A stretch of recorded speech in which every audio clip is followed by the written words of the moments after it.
Some people don't avoid deep friendships because they're scared of getting hurt. They avoid them because they already know what happens next.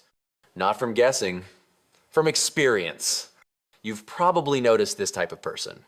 They're friendly, they're kind, they can talk to anyone. But no matter how long you know them, you never feel inside their life. They don't trauma dump, they don't cling, they don't overshare, and when someone tries to get really close, they quietly step back. No drama, no explanation, just distance. Most people assume they're cold, or broken, or afraid of intimacy. But that explanation is lazy, because the real reason is far more uncomfortable. Some people avoid deep friendships, not because they can't connect, but because they see connection differently. And once you see what they see, deep friendships stop feeling safe and start feeling heavy. Let's start somewhere most people don't look. Some people became emotionally self-sufficient far too early. Not because they wanted to, but because they had to. They were the calm one in chaos, the listener, the problem solver.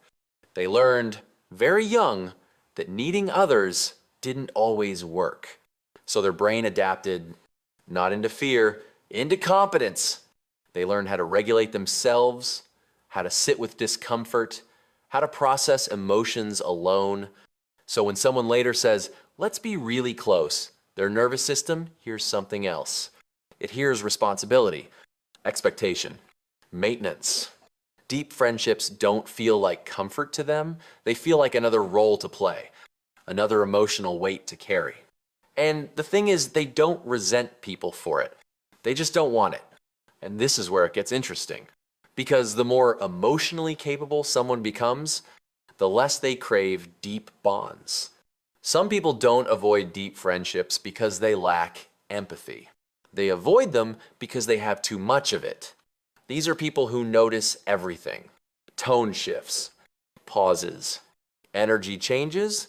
They don't just hear words, they read emotional subtext automatically. And deep friendships amplify this. Every interaction becomes data. Are they okay? Did I disappoint them? Are they pulling away? Their mind never fully turns off. So while others find closeness soothing, they find it draining. Not because the friend is bad, but because emotional depth means emotional monitoring. And at some point, their body learns something important. Distance equals rest. So they don't cut people off. They just keep things light. Now here's a reason almost no one talks about. Some people avoid deep friendships because they don't like who they become inside them. In close relationships, they notice patterns. They start adjusting, soothing, explaining, giving more than they planned. Not because the other person asks, but because they feel responsible for harmony. Over time, they feel smaller, not controlled, just diluted. So they pull back, not because the friendship is unhealthy, but because they disappear inside it. And that scares them more than loneliness ever could. But this still isn't the main reason. The real reason sits deeper. Some people spent years learning how to be alone. Not lonely, alone. They built routines, inner stability, mental quiet. They reached a point where their life felt balanced. Then deep friendships came along. With expectations, obligations, emotional negotiations. And suddenly, that balance was gone.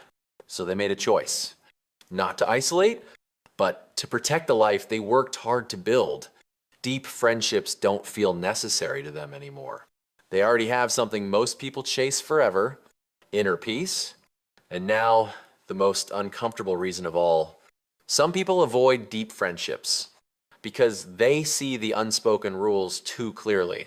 They notice emotional leverage, scorekeeping, unspoken expectations.